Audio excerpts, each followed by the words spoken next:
Welcome back, Devils fans. It is your host, Ace, here on Running with the Devils, and this is Diaries of a Heartbroken Fan, Volume 1.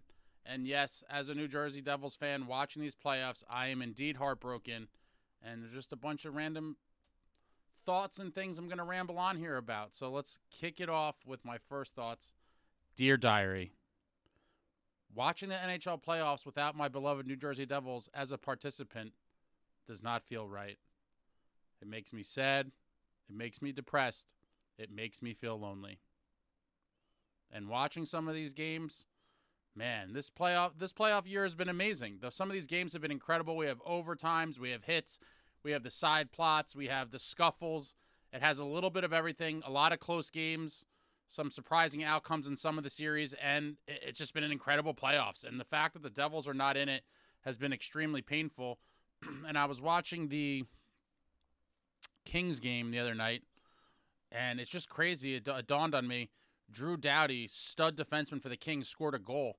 And I just thought about it, and I was like, my God, this guy was a young man in 2012 when the Kings beat the New Jersey Devils in the 2012 Stanley Cup Finals.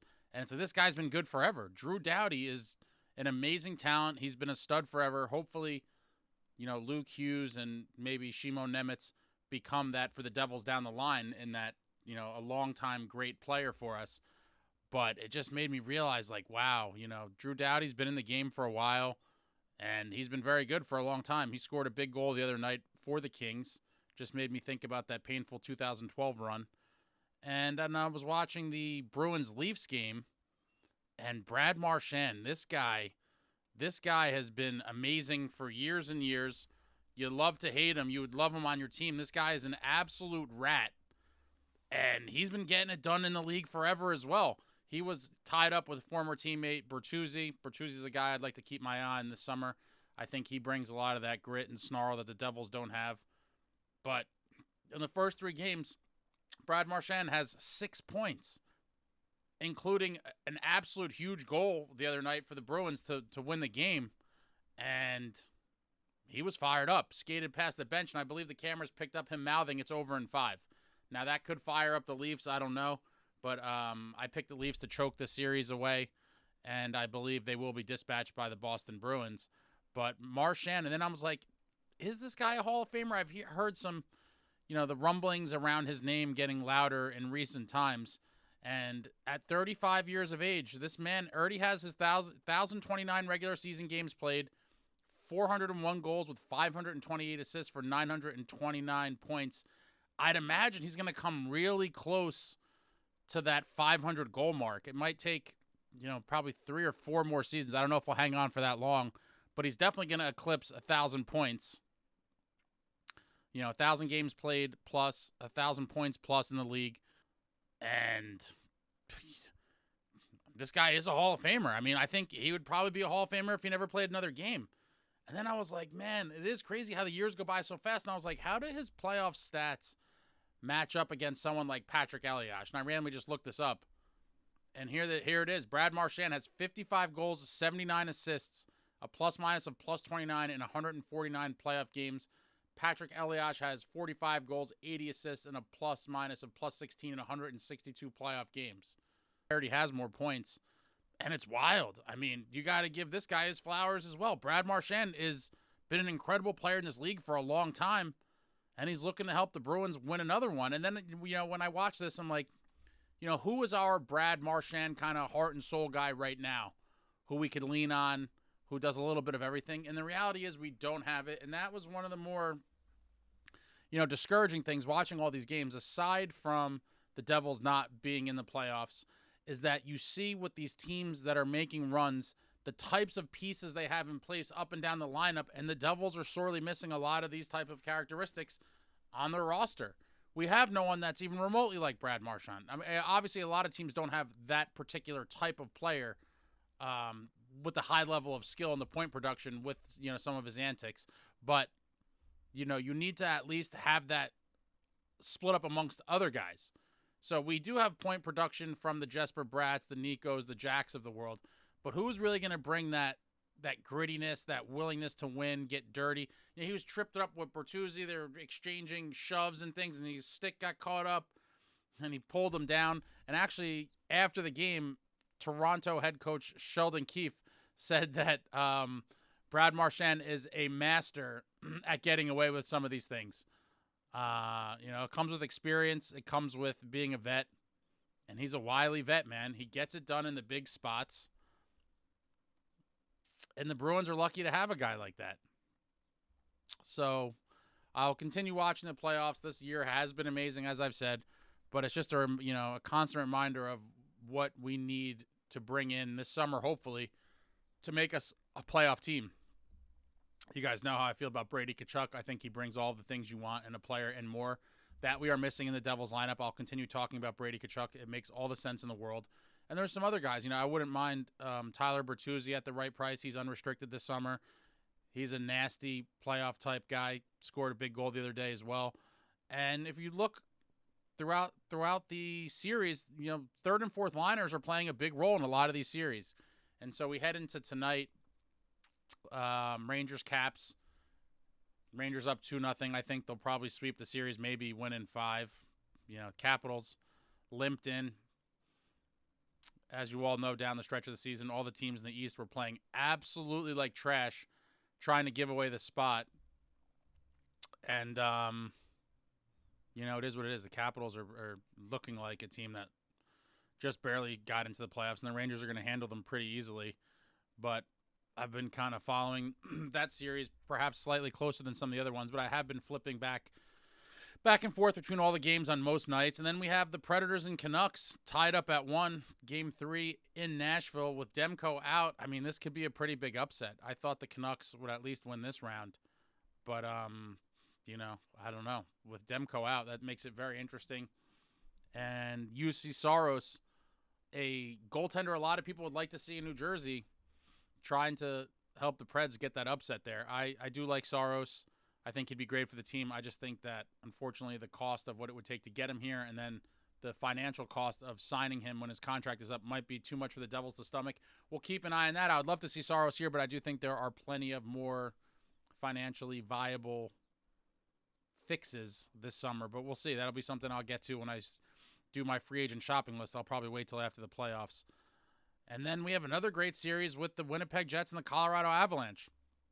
Former New Jersey Devil Zach Parise coming on to the Avs late in the season. Got a big goal the other night. He's another wily vet that knows how to win. That series is tied up 1-1. I picked the Avs in that one. I think they've been there before. I think McKinnon's just going to explode at some point. But I'll be looking forward to catching some clips of that, or the bits and pieces flipping back within the channels.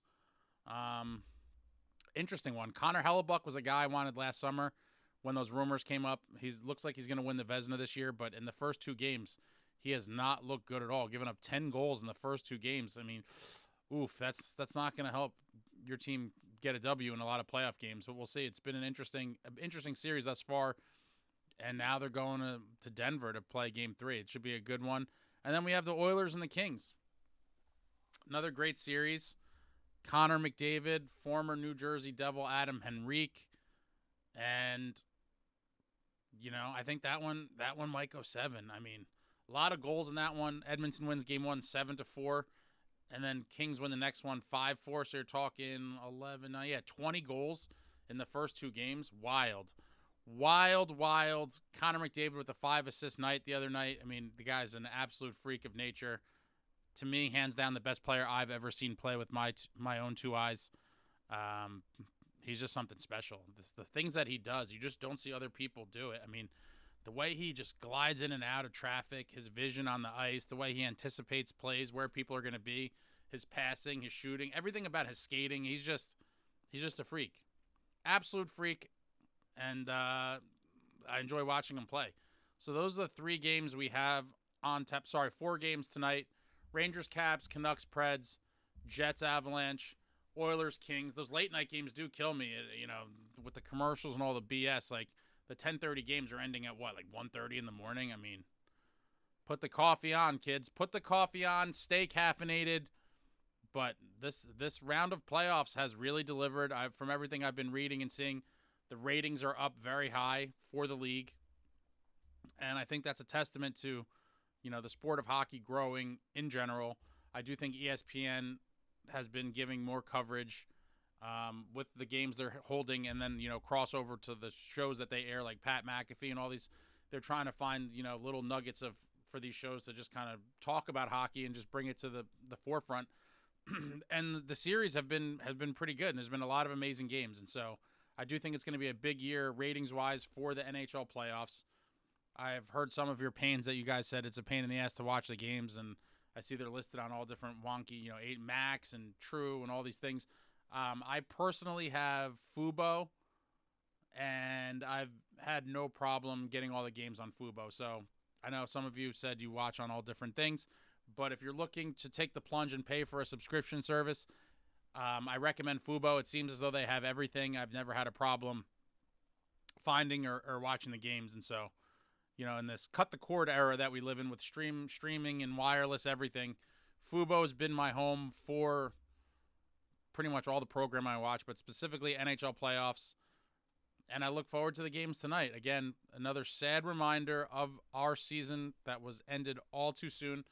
And hopefully the guys are watching these games with their friends in their hometown, or, whoever they're watching with their families, and they just feel really upset that they're missing out, because as a fan, it really hurts. It really hurts. The most exciting time of the year. We're not a part of it, and it's going to take, the next playoffs don't start for 11 and a half months. Season starts in about 5.5 months, and that's the long road back to the playoffs, and and we'll see if we could turn this around and get back there. But it really sucks. It is depressing, and so I kind of rambled on here with my Diaries of a Heartbroken Fan. And I'm truly heartbroken. Lastly, another thing I was just thinking of when I was talking about Brad Marchand in the Hall of Fame. Is this going to be the year for former New Jersey Devil and Stanley Cup champion in 2000, Alexander Mogilny, to get into the Hall of Fame? I've talked about this several times on the channel. I talked about it with Scott Gomez, who wholeheartedly agreed with me in the interview I did with him a month or two ago.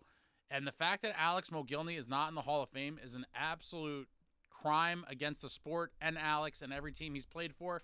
I think I'm going to have to start some sort of campaign that hopefully hockey fans embrace and get behind, and we could, let the committee know that Alexander Mogilny is a Hall of Famer, and this has been complete bullshit.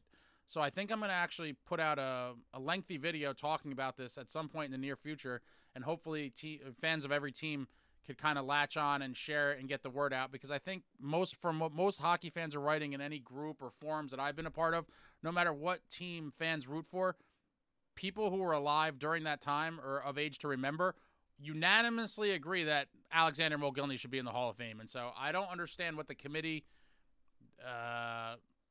is doing. I don't know if this is maybe political related. I really don't know. It makes no sense. He 1,000% belongs in the Hall of Fame. And so your boy here will start the official campaign very soon, because the voting will be creeping up on us before you know it. I mean, we got some time.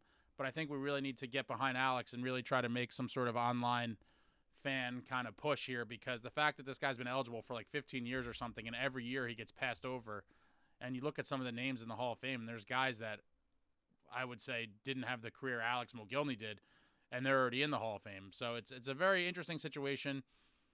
I'm hoping we could all kind of push for Alex to finally get in, because it's been total nonsense. But let me know what you guys thought about any of the games thus far. Any specific plays, players, anything of note, Devils related, NHL in general related. Throw it all out there in the comments.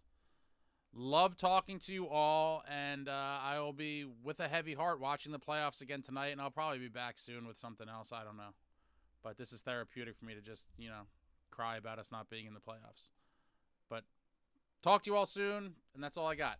Like, comment, subscribe, and all that jazz. Until next time, friends, let's go Devils.